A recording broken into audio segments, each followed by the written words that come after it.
அஸ்ஸலாமு அலைக்கும். Hi friends, எல்லோரும் எப்படி இருக்கிறீங்க? நல்லா இருக்கிறீங்களா? நான் இங்கே ரொம்ப நல்லா இருக்கிறேன். இப்போ நம்ம வாங்க வீடியோவில் போகலாமா? இன்றைக்கி நம்ம டாய்லெட்டை எவ்வளோ ஈஸியாக க்ளீன் பண்ணலாம், உப்புக்கரை உள்ளது அப்படின்னு பார்க்க போகிறோம். அதோடு சேர்த்து ஒரு ஊறுகாய் ரெசிபியை உங்கள்கிட்ட காட்டிட்டு அதுக்கப்புறம் நம்ம டாய்லெட்டை க்ளீன் பண்ண போவோமா? சரியா? இன்றைக்கி தான் நல்லா வெயில் போடுதுப்பா, நல்லா சத்தாக இருக்குது. கிட்டாலே சத்தாக வர்றது பார்த்தா 2 புறா. இது என்ன புறான்னு எனக்கு பேர் தெரில. நான் இதுவும் புறா வகையை சேர்ந்தது தான். மரத்துக்குள்ளேயும் சரியான சத்தமாக இருக்குது. இறந்துட்டு வந்திருக்காங்க. இப்போ நம்ம ஊறுகாய் இது பண்ணலாமா? இது 10 எலுமிச்சங்காய் நல்லா கழுவிட்டு அவிச்சுக்கிறோங்க. இது அவிக்கிற முறைப்படி செய்கிறது. இது அந்த அப்போலேருந்து எங்கள் கிராமத்தில் செய்வாங்க, இப்படி தான் செய்வாங்க. இது சும்மா வேறு எதுவுமே செய்யாமல் இந்த மாதிரி அறுத்து வச்சும் போடலாம். அப்புறம் கொஞ்ச நேரத்தில் ஒரு 10 நிமிஷத்துலேருந்து 15 நிமிஷம் அது அப்படியே லேசாக கொதிச்சிச்சின்னா உங்களுக்கு நல்லா வெந்துடும். அப்புறம் அடுப்பு அடைச்சிருங்க. அந்த சூட்லேயே கொஞ்ச நேரம் இருக்கட்டும். அதுக்கப்புறம் தண்ணியை வடிச்சிருங்க. அந்த தண்ணியை கூட நீங்கள் எதுக்காவது யூஸ் பண்ணலாம். க்ளீனிங் டிப்பு கூட யூஸ் பண்ணலாம். இப்போ இந்த அளவுக்கு இருக்குது. நல்லா ஆறின பிறகு கட்டிங் பண்ணுங்கள். கட்டிங் பண்ணி வச்சுக்கிறேங்க. இது ஏற்கனவே நான் போட்டு வச்சது. இது போட்டு வச்சு 1 மாதம் ஆச்சு, முடிய போகுது. அதனால தான் மறு ஊறுகாய் போடுறேன். 10-15 போட்டோம்னா நம்மளுக்கு சீக்கிரம் முடிஞ்சிடும்ல, அடிக்கடி செஞ்சுக்கரலாம். அதுக்கு தான் ஒரு 10 காயை போட்டிங்கன்னா உங்களுக்கு ஊறுகாய் பிரச்சனை இருக்காது. இது நல்லாயிருக்கும். எண்ணெயெல்லாம் ஊற்றாமல் அது செய்கிறது. இது கொஞ்சம் வேறு மாதிரி செய்கிறேன். இந்த மாதிரி சின்ன சின்ன கட்டிங் பண்ணிக்கிறேன். அந்த ஜூஸோடு இருக்கும். இந்த மாதிரி நீங்கள் அறுத்து வச்சுக்கரலாம். இப்போ உப்பை நம்ம 10 காய்க்கு ஒரு 2 ஸ்பூன் அளவுக்கு நீங்கள் உப்பு போட்டால் போதும். இல்லைன்னா 2.5 ஸ்பூன் அளவுக்கு போடணும். பச்சை மிளகாய் நறுக்கி வச்சுருக்கிறேன். கொஞ்சமாக இஞ்சியை போட்டு வச்சுருக்கிறேன். ஏற்கனவே உள்ளது பச்சை மிளகாய், எலுமிச்சம்பழம், உப்பு, அவ்வளோதான் அது போட்டது. இது கொஞ்சம் வேறு மாதிரி உங்களுக்கு செஞ்சு காட்டுறேன். 2 ஸ்பூன் அளவுக்கு உப்பு போடுங்கம்மா. உப்பு போட்டாச்சா? நல்லா கிண்டி விடுங்க. அதுக்கப்புறம் மஞ்சத்தூள் போடுங்க. இது கொஞ்ச நேரம் அப்படியே இருக்கட்டும். இப்போ ஒரு பொடி செஞ்சுட்டு வந்துடலாமா? இது ஊறுகாய் செய்கிற மாதிரி அது மிளகாத்தூள் போடாமல் செய்கிறேன், அவ்வளோதான். இதில் மிளகாத்தூள் போட்டிங்கன்னா முடிஞ்சு போச்சு. கடுகு 2 ஸ்பூனு, வெந்தயம் 1 ஸ்பூனு, பெருங்காயத்தூள் 1/2 ஸ்பூன் போடுங்க. இது நல்லா தூள் பண்ணிக்கிறேன். லேசாக வறுத்து தூள் பண்ணிவிட்டு நல்லா உங்களுக்கு நொரண்டு ரவை பக்குவத்துக்கு உங்களுக்கு தூள் வந்துடும். அவ்வளோதான், முடிஞ்சிருச்சு. இதுக்கப்புறம் இதை நீங்கள் நல்லா வாசம் நல்லாவே இருக்குது. கடுகு 2 ஸ்பூனு, 1 ஸ்பூன் வெந்தயம், 1/2 ஸ்பூன் அளவுக்கு பெருங்காயத்தூள், சின்ன ஸ்பூனில் 1/2 ஸ்பூன் அளவு பெருங்காயம் எல்லாத்தையும் போடுங்க. போட்டுட்டு மஞ்சத்தூள் இது வேணும்னா போடுங்க. மஞ்சத்தூள் இல்லைன்னா வேண்டாம். நான் ஒரு 1/2 ஸ்பூன் அளவுக்கு மஞ்சத்தூள் போடுறேன். அதுக்கப்புறம் எண்ணெய் ஒரு 50 மில்லி எண்ணெயை அதில் ஊற்றணும். இந்த எண்ணெய் ஊற்றையில் நீங்கள் மிளகாத்தூள் வேணாலும் போட்டுக்கலாம். மிளகாத்தூள் போட்டு அப்படியே கிண்டி வச்சுட்டீங்கன்னா உங்களுக்கு 3 நாள் உங்களுக்கு ஊறுகாய் ரெடியாகிடும். நல்லா எடுத்து சாப்பிட்றலாம். இதில் வினிகர்லாம் நான் போடலாம் இல்லை. கண்டிப்பாக ட்ரை பண்ணி பாருங்கள். நல்லா துணி போட்டு கட்டி அப்படி வைங்க. ஒரு டெய்லி கிண்டி விடணும். கிண்டி விட்டுட்டு 3 நாள் நீங்கள் எடுத்து பாட்டிலில் கூட போட்டு வச்சுக்கரலாம். இல்லை இன்னையே கூட நீங்கள் பாட்டிலில் போட்டு வச்சுக்கரலாம்ப்பா.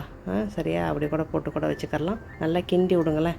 இது மறுநாள் இந்த மாதிரி 3 நாளே கிண்டி விட்டுட்டு நீங்கள் அதுக்கப்புறம் இது நல்லா நமுந்துடும். சீக்கிரமாகவே நமுந்துடும். உங்களுக்கு 3 நாளில் நீங்கள் சாப்பிட்றலாம். ஊறுகாய் சாப்பிட்றலாம். பாட்டில் நல்லா கழுவி காய வச்சு வச்சுக்கிறோங்க. அதில் போட்டுருங்க. இது இப்போ 3 நாளைக்கு கிண்டி விட்டு அப்புறம் எடுத்து சாப்பிட்லாம். வெயில் போட்டுச்சு அப்படின்னா நீங்கள் டெய்லி ஒரு 3 நாளைக்கு வெயிலில் வைங்க. துணியை கட்டி வெயிலில் வைங்க. அவ்வளோதான்ப்பா ஊறுகாய். ரொம்ப சிம்பிளான முறை. கண்டிப்பாக ட்ரை பண்ணி பாருங்கள். இந்த மழை சீசனுக்கு வெயில் இல்லைன்றாலும் நீங்கள் இந்த மாதிரி உள்ள ஊறுகாயை செஞ்சுக்கரலாம். நல்லா ஒரு கீத்தை எடுத்து சாப்பிடலாம். அவ்வளோ நல்லாயிருக்கும்.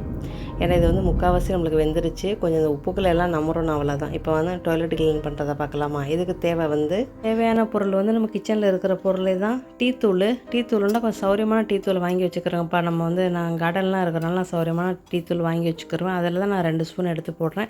நீங்கள் கொதிக்க வச்சு வடிகட்டி ஒரு 200 மில்லி தண்ணியை கூட செய்யலாம். அப்புறம் 1 ஸ்பூன் அளவுக்கு உப்பு போடுங்க. இது உப்பு கரையை நிற்கக்கூடிய தன்மை இருக்குது. அப்புறம் பேக்கிங் சோடா கரெக்டாக 1 ஸ்பூன் ஃபுல்லாக எடுத்து 1 ஸ்பூன் போடுங்க. அது உங்கள் டாய்லெட்டில் இருக்கிற பாக்டீரியாக்களை அழிக்கக்கூடிய தன்மை பேக்கிங் சோடாவுக்கு இருக்குது. கெட்ட துர்நாற்றத்தை அழிக்கக்கூடிய தன்மை பேக்கிங் சோடாவுக்கு இருக்குது. அப்புறம் வாசியம் பவுடர், நல்லா அழுக்குகள் நம்மளுக்கு வெளியாக்கக்கூடிய தன்மை. வாசியம் பவுடர் 2 ஸ்பூன் போடுங்க. அதுக்கப்புறம் மாத்திரை தேதி முடிஞ்ச மாத்திரை ஒரு 4 மாத்திரை நான் எடுத்துருக்கிறேன். நீங்கள் 6 மாத்திரை வரைக்கும் போடலாம். நல்லா அழுக்கை வெளியாக்கக்கூடிய தன்மை இந்த மாத்திரைக்கு, காய்ச்சல் மாத்திரைக்கு, தலைவலி மாத்திரைக்கு இருக்குது. தேதி முடிஞ்சிச்சுன்னா தூக்கிலாம் போடாதீங்க. இந்த மாதிரி கிளீனிங்க்கு நீங்கள் யூஸ் பண்ணிக்கிறங்க. கண்டிப்பாக இந்த பொருளெல்லாம் நீங்கள் மிக்ஸ் பண்ணும்போது உங்கள் டாய்லெட் நல்லா க்ளீன் ஆகும். மிக்ஸ் பண்ணியிருக்கிற பொருள் எல்லாமே ரொம்ப பவரான பொருள். மாத்திரை அழுக்க நீக்கக்கூடிய தன்மை இருக்குது. உப்புக்கரையை நீக்கக்கூடிய தன்மை இருக்குது. பேக்கிங் சோடா நம்ம டாய்லெட்டில் இருக்க பாக்டீரியாவை நீக்கக்கூடிய தன்மை இருக்குது. வாசியம் போடுற அழுக்க வெளியாகக்கூடிய தன்மை இருக்குது. அப்புறம் காஞ்சி போனால் 2 எலுமிச்சம்பழம் நம்ம வீட்டில் இருந்துச்சு, அதை நான் எடுத்துருக்கிறேன். இதை நம்ம ரெகுலராக காஞ்சி போச்சோம்னா தூக்கி தான் போடுவோம். அதை தூக்கிலாம் போடாமல் 2 பழத்துடைய ஜூஸை போட்டுக்கிறோங்க. அப்படி இல்லைன்னா நல்ல ஃப்ரெஷ்ஷான பழமாக இருந்தால் 1 பழத்தோட ஜூஸும் உங்களுக்கு போதும். மிக்ஸ் பண்ணிக்கிறங்க. அதுக்கப்புறம் ஹாட் வாட்டர் ஊற்றுங்கப்பா. ஒரு 200 மில்லி ஹாட் வாட்டரும் 200 மில்லி சாதா தண்ணியும் ஊற்றுங்க. இல்லைனா கொஞ்ச நேரம் கொதிக்க வச்சுருங்களேன். கொஞ்சம் சூடு வந்துருச்சுன்னா அந்த டீ தூளுடைய இதெல்லாம் நல்லா இறங்கிரும்ல. அது இன்னும் உங்களுக்கு க்ளீனருக்கு ரொம்ப சூப்பராக இருக்கும். நல்லா அழுக்கு போகும்ப்பா. அப்படி கூட செஞ்சுக்கிறேங்க. ஓகேயா? இதே மாதிரியே நான் வந்து போன வீடியோவில் வந்து டூத் பேஸ்ட்டை வச்சு ஒரு க்ளீனர் செஞ்சு டாய்லெட் க்ளீன் பண்ணேன். அதுவும் ஒரு அருமையான டிப்பு. கண்டிப்பாக அதையும் நீங்கள் ட்ரை பண்ணுங்கள். இந்த மழை சீசனுக்கு உங்களுக்கு சீக்கிரமாகவே அந்த தரையெல்லாம் நல்லா காஞ்சிரும். அந்த டிப்பே நீங்கள் வந்து யூஸ் பண்ணி பாருங்களேன். ஓகே, நான் அந்த லிங்க் வேண்டாம் கீழே கொடுக்குறேன். இப்போ நம்மளுடைய டாய்லெட் க்ளீனர் ரெடி ஆயிடுச்சு. இதை வந்து நீங்கள் 3 பாத்ரூமுக்கு தாராளமாக நீங்கள் கழுவலாம். சரி, எப்போது மாதிரி தான் நம்மளுக்கு 1/2 லிட்டர் வந்து பெரிய டாய்லெட் பாத்ரூமாக இருந்தால் 2க்கு இல்லைன்னா 3 கழுவுங்க. இப்போ நம்ம என்ன செய்வோம், அந்த நூலாமாடை எதுவும் தூசி துப்பட்டை எது இருந்தால் அடித்து விட்டுட்டு அதுக்கப்புறம் கழுகுனீங்கன்னா நல்லது. ஏன்னா மேலெல்லாம் நம்ம வந்து துடைக்க மாட்டோம்ல, வருஷத்துக்கு ஒரு தடவை துடைப்போம். அதனால் அதெல்லாம் அடித்து விட்டுட்டு அப்படியே இதுக்கு ஃபுல்லாக எல்லாம் ஊற்றி எல்லாத்தையும் நல்லா ஊற்றிட்டு அதுக்கப்புறம் அந்த பாட்டிலில் தூக்கி வெளியே வச்சுட்டு அதுக்கப்புறம் நீங்கள் வந்து தேய்ச்சி விட்டு கழுவுங்கப்பா. தேய்ச்சி விட்டு கழுவி 2 தடவை தேய்ச்சின்னா உங்களுக்கு நல்லா கரைகள் நல்லாவே போயிடும். அழுக்கு நல்லா ஈஸியாக வெளியேறும். கண்டிப்பாக செஞ்சு பாருங்கள். ஓகே, நீங்கள் பாட்டிலில் வந்து அந்த மூடிக்கு ஜூஸ் பாட்டில் மூடிக்கு வந்து ஓட்டை போட்டுக்கிறணும். அப்புறம் தான் அப்போ நீங்கள் இப்படி குளிக்க விட்டு இங்கே தொளிச்சு விட்டுக்கிறலாம். அப்புறம் இந்த ப்ரஷ்ஷு டாய்லெட் கழுவ 2 தேய்க்கிற ப்ரஷ் இருந்தால் உங்களுக்கு ஈஸியாக இருக்கும்.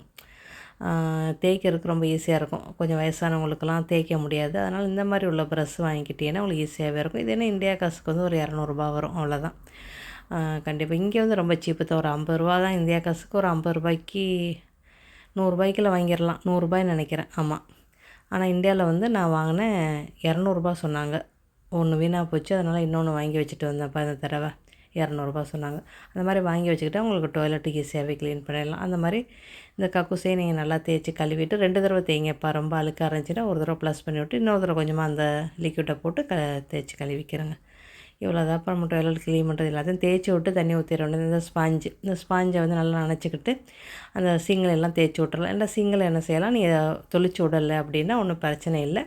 கொஞ்சோன்னு அந்த பாட்டிலில் உள்ள லிக்விட் வந்து கொஞ்சமாக ஊற்றி நீங்கள் வந்து தேய்ச்சிடலாம். முடிஞ்சிருச்சு. அளவு நீங்கள் வந்து பாத்ரூம் க்ளீன் பண்ணுறதுக்கு ப்ளீச்சிங் பவுடரா இல்லை எசிட் பவுடரா இல்லை எசிட்டா இதெல்லாம் யூஸ் பண்ணாதேப்பா. அது வந்து நம்ம உடம்புக்கு ரொம்ப ரொம்ப கெடுதல். பார்த்துக்கிறேங்க. உங்கள் வீட்டில் வேலை செய்கிறவங்களா இருந்தாலும் சரி இந்த ப்ளீச்சிங் பவுடர் எசிட் பவுடர்லாம் கொடுத்து தேய்க்க சொல்லாதீங்க. வேண்டாம்.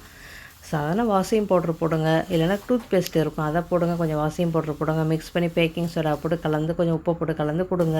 இல்லையா இந்த மாதிரி டீ தூளை கலந்து இந்த மாதிரி பொருளில் கலந்து கொடுங்க. இல்லைனா எலுமிச்சந்தூளை அரைச்சி போட்டு அதுக்கு சில பொருளில் போட்டு கலந்து கொடுங்க. நம்ம சேனல்லே நிறையா மாதிரி போட்டிருக்காங்க. எப்போவுமே நான் உங்களுக்கு வந்து எசிட் பவுட்ரா இல்லை ப்ளீச்சிங் பவுட்ரா இல்லைன்னா வேறு எதையுமே நான் உங்களுக்கு எசிட்டை நானே யூஸ் பண்ண மாட்டேன். நம்ம சேனலில் நான் போடவும் மாட்டேன்ப்பா. அது ரொம்ப கெடுதல்.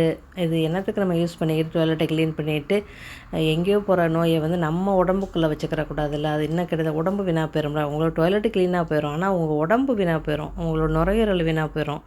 அதனால் உங்களுக்கு கேன்சர் வரும். அந்த மாதிரி பல பிரச்சனைலாம் வரும். இதெல்லாம் ஈஸியாக நினச்சிக்கிறாதீங்கப்பா. நான் ஏதோ சொல்கிறேன்னு நினச்சிக்கிறாதீங்க. உங்கள் நல்லதுக்கு தான் சொல்கிறேன். இப்போ நான் ஃபோனை வந்து வெளியவே வச்சுட்டு எல்லா இடம் தேய்ச்சிட்டேன்.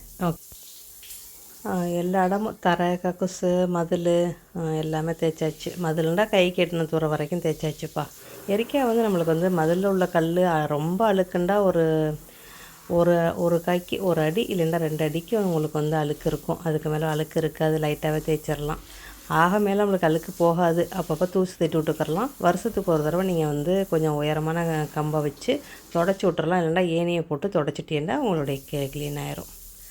அந்த மாதிரி கூட செஞ்சுக்கலாம். அழுக்காக இருந்தால் செஞ்சுக்கிறங்க. இல்லைனா நான் வந்து இப்படி கூட்டி விட்ருவேன் பாருங்கள். அந்த மாதிரி கூட நீங்கள் வந்து அடித்து விட்டு கூட செய்யலாம். அதுக்கப்புறம் எல்லா இடம் நல்லா தண்ணி ஊற்றி கழுவி விட்ருங்கப்பா. முடிஞ்சிருச்சு. இப்போ நம்ம டாய்லெட்டு க்ளீன் ஆயிடுச்சு. ஓகேயா?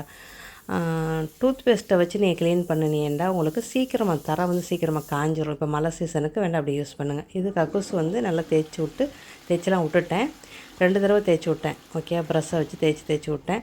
அப்புறம் தண்ணி அடிச்சு விட்டாச்சு. இப்போ மறுபடியும் உங்களுக்கு அழுக்காக இருந்துச்சுன்னா லைட்டாக மறுபடியும் தேய்ச்சி விட்டுட்டு கழுவி விட்ருங்க. உங்களுக்கு க்ளீன் ஆயிரும். அவ்வளோதான். கொஞ்சம் அந்த லிக்விட்டை ஊற்றி மறுபடியும் தேய்ச்சி விட்டீங்கன்னா உங்களுக்கு க்ளீன் ஆயிரும். ஈஸியாக க்ளீன் பண்ணிட்டோம் பாருங்களேன். அதுக்கப்புறம் உங்களுக்கு இப்போ மழை சீசனாக இருக்கிறதுனால பெரியவள வயசானவங்களாம் இருந்தீங்க அப்படின்னா ஹாட் வாட்டர் யூஸ் பண்ணுவீங்கள்ல. அப்போ அதை வந்து நீங்கள் நல்லா தரையை உங்கள் டாய்லெட்டுக்கு போய்ட்டு வரும்போது நீங்கள் இப்போ எடுத்துகிட்டோ இல்லை டாய்லெட்டு போய்ட்டோ வரும்போது நல்லா சுடுதண்ணியில் நல்லா கழுவி விட்டுட்டிங்கன்னா உங்களுக்கு அந்த தரை வந்து சீக்கிரம் காஞ்சிரும். ஈரலிக்காது. உங்களுக்கு தரை வந்து அப்படியே ஈரம் அப்படி இருக்குது, அதில் காஞ்சிரும். ஹாட் வாட்டர் நம்ம வீட்டில் எல்லார் வீட்லேயுமே எல்லார் டாய்லெட்லேயுமே ஹீட்டர் இருக்கத்தானே செய்யும். அப்போ நீங்கள் அதை ஊற்றி விட்டுறலாம். அதனால் உங்களுக்கு தரை காஞ்சிரும். அப்படி இல்லைன்னா டூத் பேஸ்ட்டு கிளீனர் நான் போட்டிருக்கேன் பாருங்கள், அதை வச்சு செஞ்சு பாருங்கள். சீக்கிரமாகவே உங்களுக்கு டாய்லெட்டு தரை ஈஸியாகவே சீக்கிரமாகவே காஞ்சிரும்ப்பா. அந்த மாதிரி கூட நீங்கள் செஞ்சுக்கரலாம். ஓகேயா? இந்த பதிவு எத்தனை பேருக்கு பிடிச்சிருக்குன்னு முடிஞ்சால் கமெண்ட் பண்ணுங்கள். எந்த நாட்டிலேருந்து பார்க்குறீங்கன்னு முடிஞ்சால் சொல்கிறீங்களா? அப்புறம் இந்த இந்த இது இருக்குல்ல ப்ரஷ்ஷு, இதை வந்து இந்த மாதிரி நிமித்தி வைங்க. தண்ணியெல்லாம் வடியட்டு இல்லை காத்தோட்டமாக இருக்கிற இடத்துல வச்சுட்டு அதுக்கப்புறம் வச்சுட்டிங்கன்னா உங்களுக்கு ரொம்ப நாளைக்கு இது தாங்கும். இது இங்கே உள்ள காசுன்னு பார்த்தீங்கன்னா ஒரு 100 உழுவுது ஒரு காசு. இந்தியாவில் வந்து 150 ரூபாலேருந்து 200 கிடைக்கத்தக்கனே இருக்குப்பா. அதை வாங்கி வச்சுக்கிட்டா உங்களுக்கு ஈஸியாக இருக்கும். நெக்ஸ்ட் பிள்ளை சந்திக்கலாமா? By, see you.